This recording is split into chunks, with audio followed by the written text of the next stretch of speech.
સુરતમાં યુથ કોંગ્રેસ દ્વારા બેરોજગારીના પ્રશ્ને રેલી કાઢી આવેદન આપવા જઈ રહ્યા હતા, પરંતુ રેલી નીકળે તે પહેલા જ પોલીસ કાફલો ઘટના સ્થળે દોડી આવ્યો હતો અને કાર્યકરોની અટકાયત કરી લીધી હતી, જેથી પોલીસ સાથે કાર્યકરોનું ઘર્ષણ થયું હતું અને અટકાયત કરી લેતા કાર્યકરોએ સૂત્રોચ્ચાર કર્યા હતા।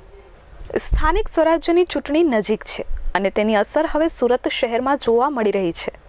રોજગારીનો મુદ્દો કોંગ્રેસ દ્વારા ઉઠાવવામાં આવી રહ્યો છે। રાજ્યભરમાં આ મુદ્દે અનેક કાર્યક્રમ યોજાઈ રહ્યા હતા। ખાસ કરીને સુરતની વાત કરવામાં આવે તો યુથ કોંગ્રેસ દ્વારા આજે એમટીબી કોલેજથી લઈ કલેક્ટર કચેરી સુધી બેરોજગારીના મુદ્દે રેલી યોજવામાં આવી હતી।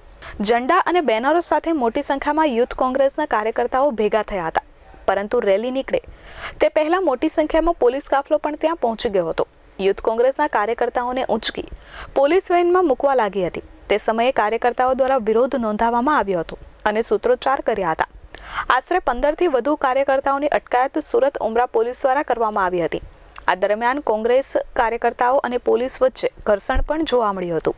મારું નામ દક્ષાબેન ભુવા છે। હું યુથ કોંગ્રેસમાં છું, પ્રદેશ મંત્રી છું અને અત્યારે જે આ સરકારમાં બેરોજગારો છે, જે શિક્ષિત છે, એજ્યુકેટેડ લોકો છે અને છતાં પણ નોકરી નથી મળી રહી, તો એ લોકોને ન્યાય મળે, એ લોકોને નોકરી મળે એ માટે અમે કલેક્ટરશ્રીને આવેદનપત્ર દેવા જવાના હતા અને એમટીબી કોલેજેથી અમે કલેક્ટર કચેરી સુધી શાંતિથી સોશિયલ ડિસ્ટન્સનું પાલન કરી અને અમે આવેદનપત્ર દેવા જવાના હતા। પોલીસ પાસે પરમિશન પણ માગેલી હતી, છતાં પણ પોલીસ આજે તાનાશાહી સરકારે પોલીસને આગળ કરી અને અમને ન રેલી કાઢવા દીધી કે ન કલેક્ટરશ્રીને આવેદનપત્ર દેવા આપવા આપ્યું। ફૈઝલ રંગોની સુરત શહેર યુથ કોંગ્રેસ મંત્રી।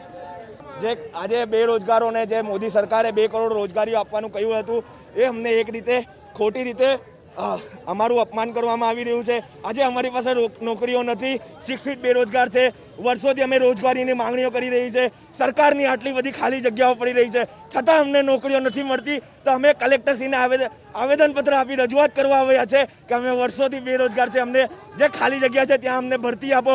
પણ આ સરકારના કહેવા પર આ પોલીસવાળાઓ અમારા પર અત્યાચાર કરી, લાઠીચાર્જ કરી અમારો અવાજ દબાવવા માંગી છે અને યુવાઓનો અવાજ દબાવવા માંગી રહ્યા છે। આપણા હિસાબે દરેક શહેરમાં લાખો બેરોજગાર છે, તમે ઉઠાવીને જોઈ લો। મયુર ઠક્કર, S24 ન્યૂઝ, સુરત।